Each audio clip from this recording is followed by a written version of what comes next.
Hello दोस्तों, कैसे हैं आप सभी। आज हम पढ़ेंगे अपना chapter number control and coordination. एक चैप्टर है हमारा क्लास 10th का साइंस का। ठीक है, बहुत सारे बच्चों को बहुत प्रॉब्लम्स थी इस चैप्टर में। भाई कंट्रोल एंड कोऑर्डिनेशन क्या होता है ना।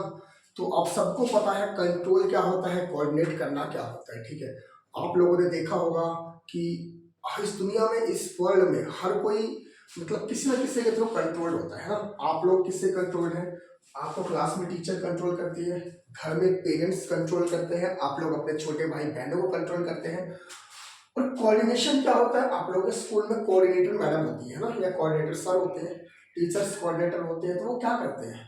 अलग अलग टीचर्स को कोऑर्डिनेट करते हैं। भाई आप इस क्लास में जाओ, आप इस क्लास में जाओ, आपकी ड्यूटी वहाँ पे आज वो टीचर अपसेंट है तो आपका यहाँ पे अरेंजमेंट पीरियड है ना। आप मैथ्स पढ़ा लीजिए, आप साइंस में ले लीजिए, आप वहाँ देखिए, है ना। तो वो होता है कोऑर्डिनेशन है। ठीक है, तो सबसे पहले हमारे पास देखिए तीन चीजें हैं: stimuli, response and coordination. What is stimuli? अगर हम बात करें, देखिए हम रास्ते में जा रहे हैं, आप रास्ते में जा रहे हैं, आपके पीछे कुत्ता पड़ा, आप क्या करोगे? हैं? भागोगे? काट लेगा तो आप क्या करोगे? भाई अगर आपको लगेगा कि मैं उससे बच सकता हूँ भाग के, किसी पेड़ पे चढ़ के, दीवार पे चढ़ के, किसी के घर में घुस के, अपने घर में घुस के, तो आप भाग जाओगे। आपको लगेगा भाई बचने का चांस नहीं है, आप क्या करोगे? आप ईंट पत्थर हाथ डंडा जो भी दिखेगा आप उठा के मारोगे। ठीक है, तो स्टिमुलाई क्या हुआ? स्टिमुलाई को हम क्या बोल सकते हैं? स्टिमुलाई जो होता है हमारा चेंज, क्या होता है? चेंज इन एनवायरमेंट, है ना। हमारे एनवायरमेंट में वो change for which a body respond.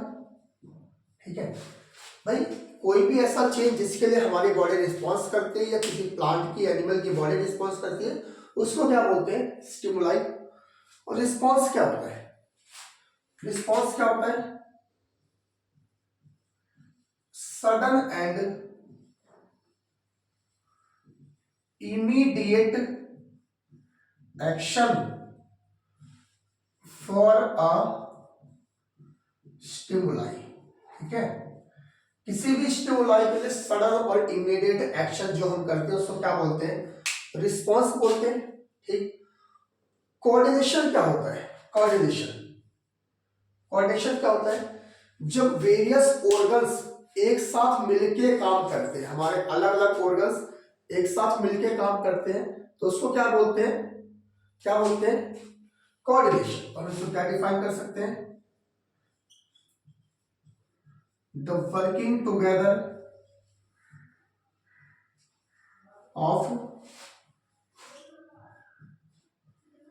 Various organs, है ना, of a body in a systematic manner, है ना। किसी भी ऑर्गन के जो अलग अलग, किसी भी बॉडी के जो अलग अलग ऑर्गन्स हैं, वो एक सिस्टमैटिक मैनर में रिस्पॉन्स कर रहे हैं। ठीक है, किस चीज के लिए? सिस्टमैटिक मैनर में रिस्पॉन्स कर रहे हैं, सो डैट, हम आगे इसके लिख सकते हैं क्या? So that it can produce a proper response to a stimuli. ठीक है भाई, working together of various organs of a body in a systematic manner so that it can produce a proper response to a stimuli, इसको क्या बोलते हैं? Coordination बोलते हैं। ठीक, मतलब किसी भी बॉडी के अलग अलग जो पार्ट हैं वो मिलके किसी भी स्टिमुलाई के लिए, स्टिमुलाई में पढ़ा क्या होता है? हमारे हमारे एनवायरनमेंट में कोई भी चेंज, है ना, हमारे एनवायरनमेंट में कोई भी चेंज जिसके लिए हमारी बॉडी रिस्पॉन्स करे उसको स्टिमुलाई बोलते हैं। ठीक है, आप रास्ते में जा रहे हैं, आपको बर्फी दिखी, आपको आपकी फेवरेट मिठाई दिखी, मुंह में पानी आ जाएगा, ये क्या है? मिठाई का दिखना, तो उसकी स्मेल आना, वो स्टिमुलाई है। और जो रिस्पॉन्स हुआ हमारी बॉडी में, हमारे मुंह से पानी हो क्या? रिस्पॉन्स है। और ये रिस्पॉन्स क्यों आया? क्योंकि हमारी बॉडी में बहुत सारे ऑर्गन्स और बहुत सारे हार्मोन्स मिलकर काम करते हैं। ठीक है, इतना समझ आया। उसके बाद हम पढ़ते हैं बच्चों हॉर्मोन्स क्या होता है। हॉर्मोन्स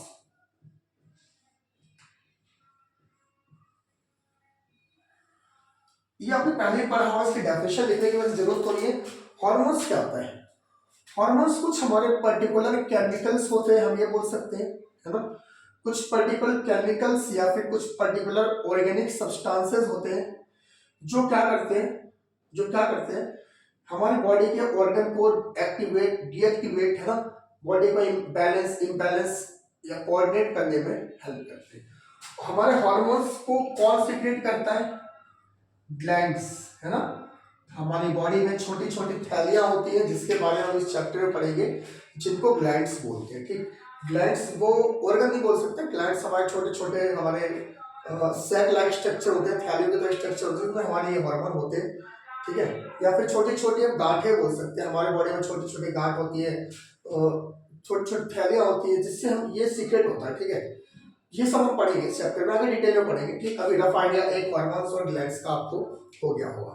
ठीक, उसके बाद देखो हमें इस चैप्टर में सबसे पहले पढ़ना है बच्चों फाइटो हार्मोन्स। क्या होता है फाइटो हार्मोन्स? भाई फाइटो मतलब क्या हुआ? प्लांट, मतलब हमें पढ़ना है प्लांट के हार्मोन के बारे में, और उसको हम क्या बोलते हैं? Phyto hormone. ठीक है, तो सबसे पहले इसके नाम बता देता हूं फटाफट। इसके नाम है, सबसे पहला हमारा है ऑक्सिन, साइटोकाइनाइन, है ना, जिबरलिन। ठीक है दोस्तों, देखो इसके हमें ना लाइन वाइज फंक्शंस पढ़ने। ठीक, इनके काम क्या क्या होते हैं। ऑक्सिन हुआ, साइटोकाइनाइन हुआ, जिबरलिन हुआ। ठीक, एक होता है हमारा एब्सिसिक एसिड। क्या होता है? Abscisic acid. ठीक है, एक और होता है इथिलीन या फिर इथाइलिन बोलते हैं इसको। ठीक है, देखिए ऑक्सिन क्या काम करता है, साइटोकाइनाइन क्या काम करता है, जिबरलिन क्या काम करता है, इसके हमें फंक्शंस लाइन से पढ़ने हैं। ठीक, देखिए मैं सबसे पहले आप लोगों को इसके फंक्शंस बताता हूँ। ठीक है, जो सेल का एनलार्जमेंट होता है, हमारा सेल का साइज बढ़ता है, वो किसकी वजह से बढ़ता है? ऑक्सिन की वजह से बढ़ता है। ठीक है, जो हमारे सेल का साइज बढ़ता है वो बढ़ा हमारा किसकी वजह से? ऑक्सिन की वजह से। ऑक्सिन क्या करता है? सेल को डिफरेंशिएट करता है, प्लांट की ग्रोथ को बढ़ाता है ना। और auxin moves away from light and towards the gravity, मतलब ये स्टेम की ग्रोथ को रोकता है ना। ये क्या करता है? स्टेम की ग्रोथ को स्टेम की ग्रोथ को इंक्रीज करता है और स्लो डाउन करता है किसकी ग्रोथ को? रूट्स की ग्रोथ। ठीक है, ये हमारे देखो मैं इनके नोट्स आपको प्रोवाइड करवा दूंगा, एक ये रफ आइडिया है। ठीक, रफ आइडिया देता हूं इनका कि इनको हम यूज कहां कहां करते हैं।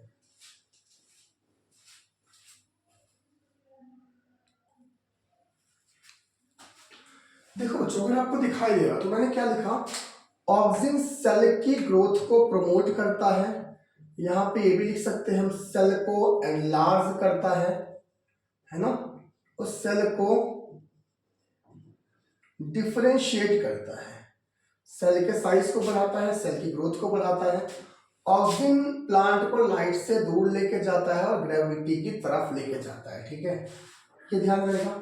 सेकंड है साइटोकाइनाइन, डोरमेंसी को तोड़ता है। डोरमेंसी क्या होता है बेटा? देखो जो सीड और बड होता है ना, सीड के ऊपर हमारा छिलका होता है, जब तक वो उतरेगा नहीं तब तक बीज अंदर से अंकुरित नहीं होगा, बीज में से पौधा नहीं निकलेगा। इसी तरह जब तक बड नहीं टूटेगा, कली नहीं टूटेगी, है ना, बड्स नहीं टूटेंगे हमारे, उसमें से फूल नहीं निकलेगा। तो साइटोकाइनेन क्या करता है? सीड्स के और बड की डोरमेंसी को तोड़ता है, और जिबरलिन भी यही काम करता है, जिससे पौधा हमारा, फूल हमारा जल्दी से बढ़ता है, बड़ा होता है। ठीक है, उसमें फल आते हैं। साइटोकाइनेन का एक और काम होता है एजिंग। एजिंग को रोकता है। एजिंग मतलब पौधे को बूढ़ा होने से रोकता है, फल को जल्दी गिरने से रोकता है, पत्तियों को झड़ने से रोकता है। ओपन स्टोमेटा, स्टोमेटा को ओपन करता है, जिससे फोटोसिंथेसिस बहुत सही ढंग से हो पाता है। ठीक है, उसके बाद जिबरलिन है, इसका भी सेम काम होता है, डोरमेंसी को तोड़ता है, ये भी सेल को डिफरेंशिएट करता है, सेल को एनलार्ज करता है, सेल के साइज को बढ़ाता है, प्लांट के ग्रोथ को इंक्रीज करता है। ठीक, फिर हमारा एब्सिसिक एसिड। एब्सिसिक एसिड जो होता है ये क्या होता है, ग्रोथ इनहिबिटर होता है, ये ग्रोथ को रोकता है, प्लांट की ग्रोथ को खत्म कर देता है। ये क्या करता है, फॉल लीफ, पत्तों को झाड़ देता है, फल को झाड़ देता है। एबीए इसको बोलते हैं एब्सिसिक एसिड। ये बढ़ जाएगा तो पौधा जल्दी से ग्रो नहीं कर पाएगा, पौधे की ग्रोथ में रुकावट डालता है। इथाइलिन क्या काम करता है, ये राइप करता है किसको, फ्रूट को, ठीक है। ये फल को पकाने का काम करता है। जो प्लांट से फल पकते हैं वो इथाइलिन हार्मोन की वजह से पकते हैं, ठीक है। तो ये हम आर्टिफिशियल तरीके से बनाते हैं। आप लोगों ने देखा हो, कच्चे फल को तोड़ के लाते हैं, उसमें इथाइलिन का इंजेक्शन डालते हैं, या उस पर इथाइलिन लगा देते हैं ऊपर से, फल हमारा रात भर में 2 दिन में 1 दिन पक जाता है, ठीक है। तो ये क्या करता है, हमारा फल को पकाने का काम करता है, ठीक है। तो इसको नोट डाउन कीजिए, हम आगे पढ़ते हैं फिर।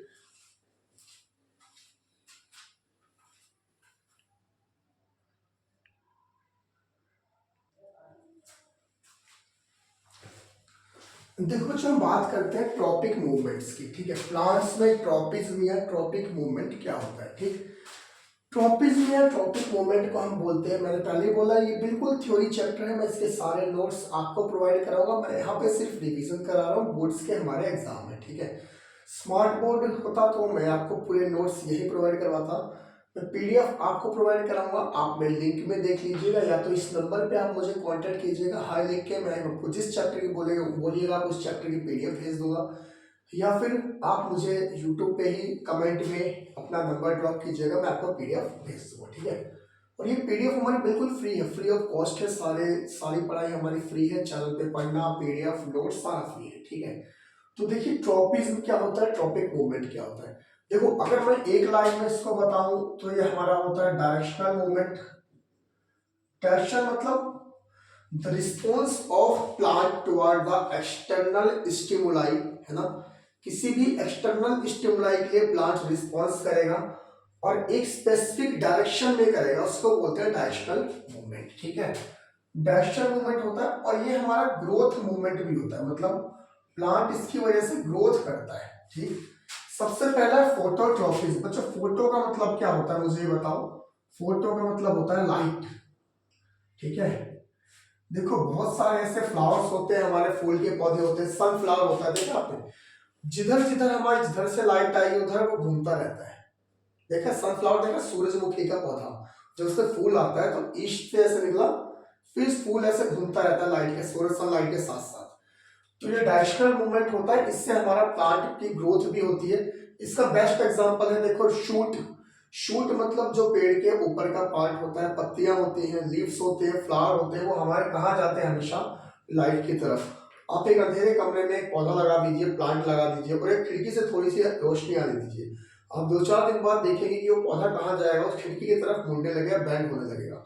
ये क्या बताता है कि प्लांट हमारा फोटोट्रॉपिज्म शो करता है, मतलब पौधा जो है वो लाइट की तरफ बेंड हो जाएगा, है ना। तो देखो पॉजिटिव फोटोट्रॉपिज्म कौन शो करता है, जो स्टेम के ऊपर का पार्ट होता है, लीफ होती है, मतलब पत्तियां होती है, फूल होता है, फल होता है, वो सारा सन की तरफ जाता है, लाइट की तरफ जाता है, उसको बोलते हैं पॉजिटिव फोटोट्रॉपिज्म। जो रूट होती है, रूट वो लाइट से अगेंस्ट जाती है, हाँ, सनलाइट के अपोजिट जमीन के अंदर जाती है, इसलिए इसको बोलते हैं नेगेटिव फोटोट्रॉपिज्म, ठीक है। अगर मैं बात करूं पॉजिटिव फोटोट्रॉपिज्म और नेगेटिव फोटोट्रॉपिज्म, तो जो शूट होता है ऊपर का पार्ट, ये पॉजिटिव फोटोट्रॉपिज्म शूट शो करता है, और रूट क्या करती है, नेगेटिव फोटोट्रॉपिज्म। पता है क्यों, देखो फोटो हुआ लाइट, जो लाइट की तरफ जाए वो पॉजिटिव फोटोट्रॉपिज्म, जो लाइट से दूर जाए वो नेगेटिव फोटोट्रॉपिज्म। तो जो शूट होता है पौधे के ऊपर का, जड़ से ऊपर का पार्ट, तने से ऊपर का पार्ट, और लाइट की तरफ जाता है, तो पॉजिटिव फोटोट्रॉपिज्म। नेगेटिव होता है वो जो दूर जाए, जैसे जड़ हमारी लाइट से दूर जाती है, जमीन के अंदर जाती है, वो होता है नेगेटिव फोटोट्रॉपिज्म, ठीक है। तो सेकंड आता है जियोट्रॉपिज्म। मैं आपसे बात करूं जियो किसको बोलते हैं, जियो किसको बोलते हैं, तो जियो बोलते हैं अर्थ को, आपने पढ़ा होगा, सॉइल को, अर्थ को। तो जो पौधा हमें रिस्पॉन्स शो करता है अर्थ की तरफ, है ना।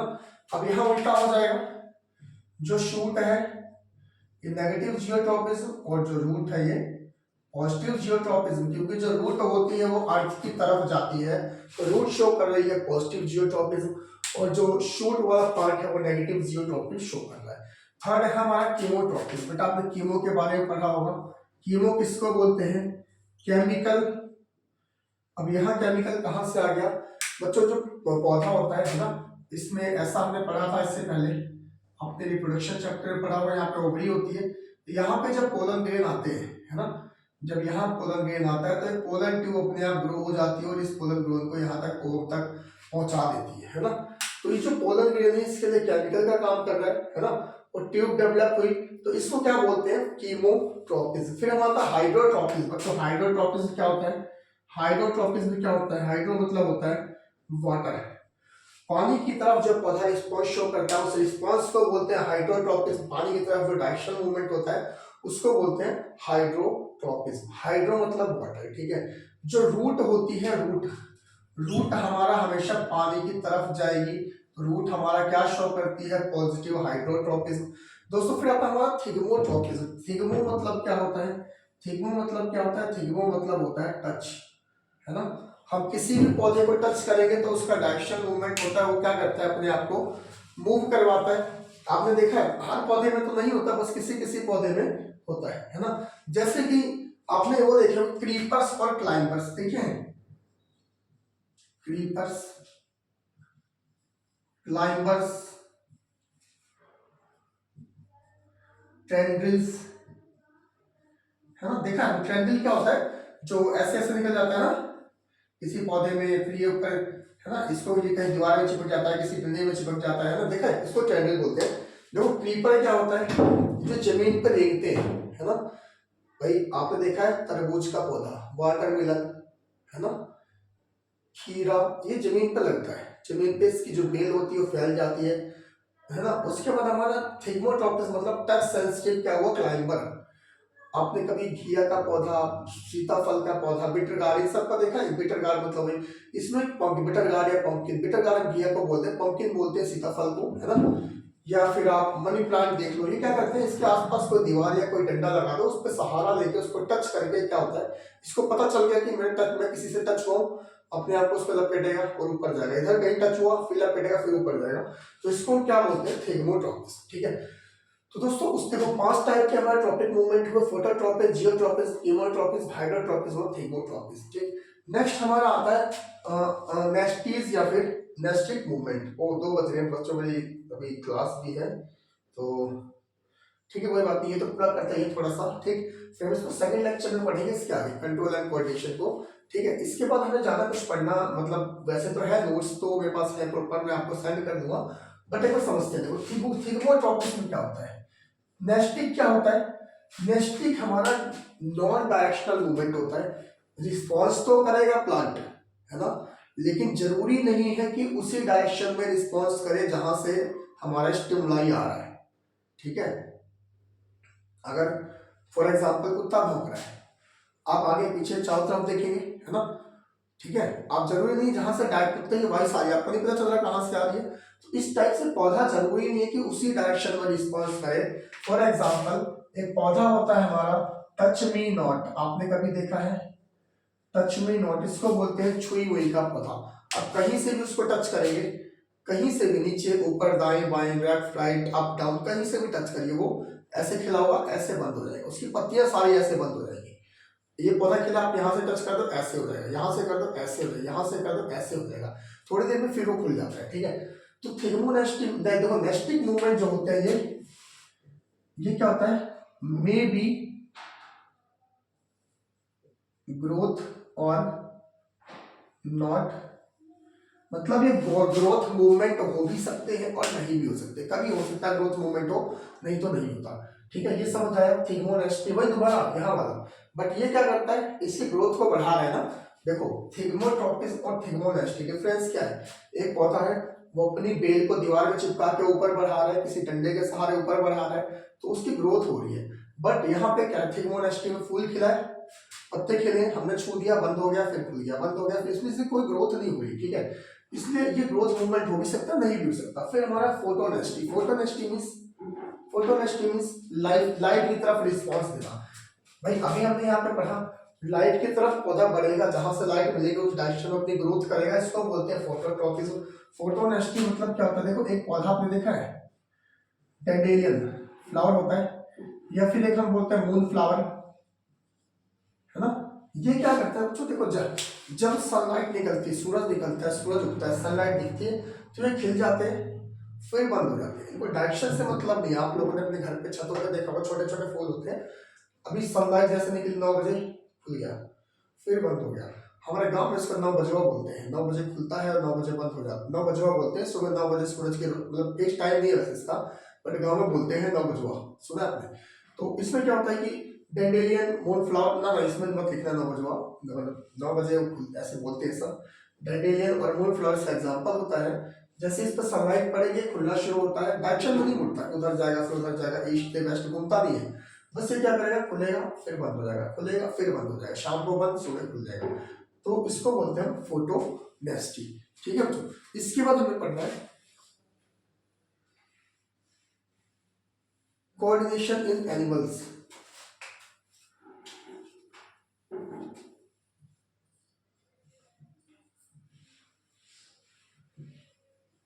कोऑर्डिनेशन इन एनिमल्स, ठीक है। कोऑर्डिनेशन इन एनिमल्स में क्या होता है, कोऑर्डिनेशन इन एनिमल्स में पढ़ना है एक तो रिसेप्टर्स, ठीक है, एक पढ़ना है इफेक्टर्स, रिसेप्टर्स और इफेक्टर्स। रिसेप्टर्स के बाद क्या पढ़ना है, इफेक्टर्स। रिसेप्टर्स क्या होते हैं, नाम से क्या पता चल रहा है, रिसीव इंफॉर्मेशन, ये अपने आसपास के एनवायरनमेंट से इंफॉर्मेशन को रिसीव करते हैं। For example photo receptor, phono receptor,